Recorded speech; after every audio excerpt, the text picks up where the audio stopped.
दौड़ कर गया और नारायण के चरणों को पकड़कर कहा, नाथ आप क्यों आए हो ये तो बताओ। भगवान ने कहा, आपको मालूम नहीं, मैं लक्ष्मी को लेने आया हूं, पर लक्ष्मी को तो मैं अपने यहां रखना चाहता हूं नाथ, मैं इसको छोड़ नहीं सकता।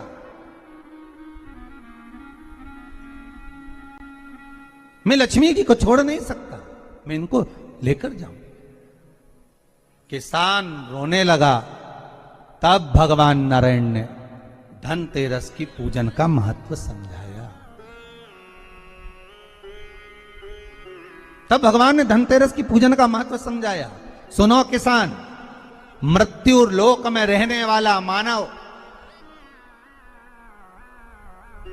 अगर धनवंतरी की पूजन करता है, धनतेरस के दिन कार्तिक महीने में पड़ने वाली सुंदर त्रयोदशी तिथि को जो धनवंतरी की पूजन करेगा, उसके घर से लक्ष्मी कभी बाहर नहीं जाएगी। नारायण जैसे बोले तो किसान तुरंत प्रसन्न हो गया। प्रभु प्रभु आप मुझे वो उपाय, आप मुझे वो पूजा का प्रयोग, आप मुझे वो महत्व उस धनवंतरी पूजन का, उस धनतेरस की पूजन का बता दीजिए, जिससे मेरा कल्याण हो जाए, जिससे मेरा उद्धार हो। भगवान विष्णु बोले, किसान सुनो, ये धनवंतरी मेरा ही एक अंश होता है। जैसे मेरे हाथ में शंख चक्र गदा पद्म सब धारण करा हुआ हूं, उसी तरह धनवंतरी का स्वरूप का यदि आप दर्शन करेंगे, आप धनवंतरी के चित्र का अगर दर्शन करेंगे, तो एक हाथ में उनके भी चक्र है, एक हाथ में उनके शंख है, एक हाथ में उनके औषधि है, एक हाथ में उन्हें अमृत का कलश है, और भगवान स्वयं नारायण का अंश प्रकट हो रहा है। बोल धनवंतरी भगवान की, धनवंतरी भगवान की। कहते हैं धनवंतरी भगवान का प्रागट्य जब हुआ था, तो भगवान शंकर ने धनवंतरी देव को देखकर कहा, वाह रे प्रभु वाह, क्या सुंदर स्वरूप धारण कर आए हो। प्रभु जब मेरे लिए विष लेकर आए थे तब एक आनंद दूसरा था, पर आज अमृत लेकर आए हो, उसका आनंद दूसरा है। बहुत अलग अलग बातें महाराज जी। शिव महापुराण की कथा कहती है, दो तरह की वाणी होती है, एक में आपने क्रोध कर दिया, अपशब्द कह दिया, ताना दे दिया, गालियां दे दी, और एक शब्द अमृत का मीठा बोल दिए, प्रेम की वाणी बोल दी, उसका एक आनंद दूसरा है, उसका एक संबोधन दूसरा है। एक विष लेकर आ रहा है, एक अमृत लेकर आ रहा है। शिव जी कहते हैं जो अमृत लेकर आ रहा है उसका आनंद ही दूसरा है, उसके चेहरे की चमक ही दूसरी है। भगवान विष्णु कहते हैं, सुनो किसान, मैं आपको धनवंतरी पूजन का विधान बताता हूं। भगवान कहते हैं, किसान सुंदर कृष्ण पक्ष की त्रयोदशी को कार्तिक के महीने में धनवंतरी देव का पूजन, धनतेरस का पूजन माना जाता है। सुनो किसान, एक सुंदर भूमि पर देसी गाय का गोबर से लीपन कर कर, अगर गाय का गोबर ना मिले, सुंदर जल से लीपन कर कर, वहां एक सुंदर चौक को पूर कर, आप सभी को ज्ञात होगा कि चौक पूरने में रंगोली का प्रयोग नहीं होता। आप लोगों को मालूम होगा चौक पूरने में आटा और हल्दी का प्रयोग होता है। काय का प्रयोग होता है? आटे और हल्दी का प्रयोग। आटे हल्दी का प्रयोग क्यों होता है? क्योंकि आटा समृद्धि को बढ़ाता है, लक्ष्मी वैभव को बढ़ाने वाली हल्दी होती है। इसलिए जब चौक पूरा जाता है भूमि पर, तो चौक पूरते समय आटा हल्दी का प्रयोग करते हैं। थोड़ा सा चावल का दाना या गेहूं का दाना रख दिया जाता है, उसके ऊपर एक सुंदर चौकी, एक चौरंग, एक पाटा रख दिया जाता है। भगवान विष्णु बता रहे हैं किसान को धनतेरस के पूजन का वर्णन, और जो भगवान विष्णु ने बताया है वही पूजन का वर्णन आप लोग श्रवण कर रहे हैं। आज धनतेरस है, आज धनतेरस का प्रयोग कर पूजन करें, और शिव महापुराण के इस भाव को, विष्णु पुराण के इस भाव को, स्कंद पुराण के इस भाव को आप धारण करें, और जो विधान भगवान विष्णु बता रहे हैं उसके हिसाब से, उसके अनुसार आप लक्ष्मी का पूजन, धनतेरस का पूजन करें। चौकी लगाएं, चौरंग लगाएं, पाटा लगाएं, उस पाटे पर एक सुंदर लाल वस्त्र धारण करा दें, लाल वस्त्र बिछा दें। एक थाली लें, उस थाली पर कंकु से, रौली से, कुंकू से गिला कर स्वस्तिक का निर्माण कर दें। स्वस्तिक का निर्माण कर घर में अगर चांदी का सिक्का हो, अगर चांदी का सिक्का नहीं हो, चांदी का कॉइन नहीं हो, तो अपने घर का 1 का सिक्का, 2 का सिक्का, 5 का सिक्का, 10 का सिक्का, जो भी आपके घर में हो वो कॉइन ले लें महाराज, उसको थाली के अंदर रख दें स्वस्तिक के ऊपर। फिर उसका स्मरण करें, आटे के 7 दिए बनाएं, एक थाली में, एक प्लेट में रख लें, घी के दिए बनाएं और उसमें सुंदर बाती को लगा दें। ध्यान दीजिएगा, इसमें जो बाती लगेगी वो लंबी बाती लगेगी। लक्ष्मी जी की पूजन में जितनी भी बाती लगे वो लंबी लगे। महाराज घी के दिए लगा दें 7, सातों दियों को प्रज्वलित कर लें, प्रकट कर लें। एक दिया तेल का लगा लें।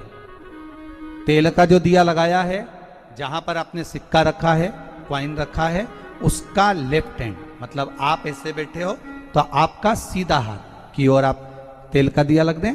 और जो 7 दिए आपने लगाए हैं वो लक्ष्मी जी के राइट हैंड, मतलब आपका लेफ्ट हैंड हो गया, लक्ष्मी जी का राइट हैंड, आपका लेफ्ट हैंड हो गया, आपका उल्टा हाथ। वहां पर 7 दिए जो आपने प्रज्वलित करे हैं वो प्लेट में रख दें। सुंदर थाली जो आपने पूजन के तैयार करी है, उसमें कुंकू, रोली, हल्दी, अबीर, गुलाल, चंदन, मौली, लाल धागा, मौली, अमरबेल के टुकड़े,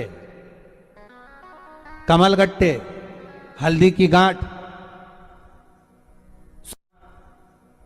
सुंदर भाव में उसको रखें। जल का पात्र सुंदर आनंद से, जो क्वाइन चांदी का और देसी क्वाइन आपने जो रखा है उसका जल से पूजन करें। लक्ष्मी पूजन का समय अलग अलग होता है, पर धनतेरस की पूजन का जो समय है वो प्रदोष काल से प्रारंभ हो जाता है। कब से प्रारंभ हो जाता है? प्रदोष, क्योंकि शिव के द्वारा निर्मित है लक्ष्मी पूजन का भाव। महाराज क्वाइन का पूजन करें, कंकु आदि से पूजन करने के बाद दोनों को उठा लें। दोनों क्वाइन, जो चांदी का सिक्का है और जो देसी क्वाइन है, उसको उठाकर उस पर जो कलेवा है, मौली है, नाड़ा है, लच्छा है, उसको लपेटना प्रारंभ कर दें और उसको लपेटें।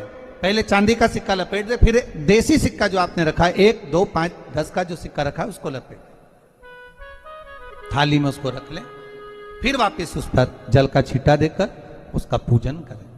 महाराज हल्दी, रौली, मौली, चंदन आदि लगाकर सुंदर भाव से चावल को हल्दी में भिगो लें और पीले चावल कर उल्टे हाथ में चावल लेकर माता लक्ष्मी के ऊपर जो 2 सिक्के रखे हैं उनका पूजन करें।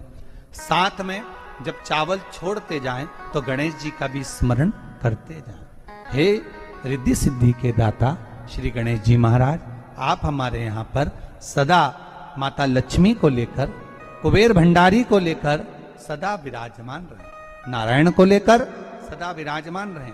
चावल छोड़ते जाएं और बाबा से विनती करते जाएं, माता लक्ष्मी से निवेदन करते जाएं।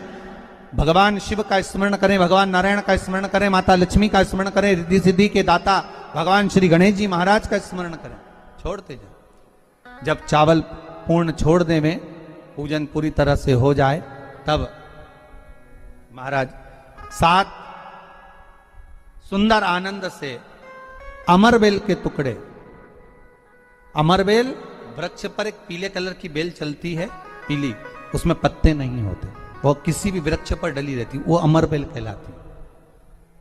ये अमरबेल लक्ष्मी पूजन में, समृद्धि के लिए, मकान के मुहूर्त के समय पर, गृह प्रवेश के समय पर बहुत कार्य आते हैं। महाराज ये अमरबेल को पानी की जरूरत भी नहीं पड़ती, आप रूप किसी वृक्ष पर डाल दी जाए वो अपने आप फलती चली जाती है। उसी तरह हमारे यहां भी हम भगवान से यही प्रार्थना करते हैं, जैसे अमरबेल बिना पानी पड़े भी किसी भी वृक्ष पर डाल दी जाए पनपती जाती है, बढ़ती चली जाती है, ऐसे हमारे घर में बेभव लक्ष्मी बढ़ती जाए। अमरबेल के 7 टुकड़े कमल गट्टे 7, हल्दी की गठान 7 माता लक्ष्मी को समर्पित कर दें। दोनों हाथों में हल्दी पिसी हुई लीजिए और माता लक्ष्मी के ऊपर उसे चढ़ाना प्रारंभ कर दीजिए। 7 बार पिसी हुई हल्दी वो सिक्कों पर चढ़ा दें, अपनी मनोकामना कर कर अपने घर में माता लक्ष्मी को विराजमान करने के। जब हल्दी पूर्ण चढ़ जाए, हाथ में कुंकू ले लीजिए, रोली ले लीजिए, उस रोली कुंकू को भी माता लक्ष्मी को समर्पित करिए। तब इसके पश्चात सुंदर जो भी घर में मिष्ठान हो, मीठा हो, नहीं हो शक्कर हो, गुड़ हो, मिश्री हो, जो भी आपके पास में हो, खड़ी शक्कर हो, वो भगवान को माता लक्ष्मी को भोग रख दीजिए। अगर कुछ मीठा बना हो तो मीठा रख दीजिए। महाराज घर में संपूर्ण पूजन कर कर आपके घर में जो देवालय में भगवान बैठे हैं उनका भी पूजन करिए। पूजन करने के पश्चात आप माता लक्ष्मी से निवेदन करिए, हे माँ आप हमारे यहाँ सदा विराजमान हो। महाराज ये जो पूजन है भगवान विष्णु जो बता रहे हैं किसान को, ये 5 दिन की पूजन है पूरी। आज कौन से दिन का पूजन बता रहे हैं? पहले दिन का। आज धनतेरस से रूप चौदस, अमावस्या, एकम और दूज, ये 5 दिन तक दीपावली का पर्व मनाया जाता है, दीप महोत्सव मनाया जाता है। पूजन करने के बाद जो 7 दिए आपने प्लेट में रखे हैं, थाली में रखे हैं पूजन के लिए, घी के उन 7 दियों से माता लक्ष्मी की आरती उतारिए।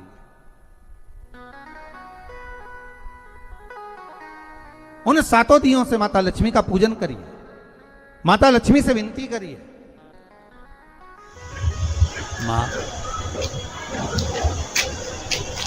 हम आपके पुत्र हैं, मां आप हमारे घर का रास्ता भूल गई हो।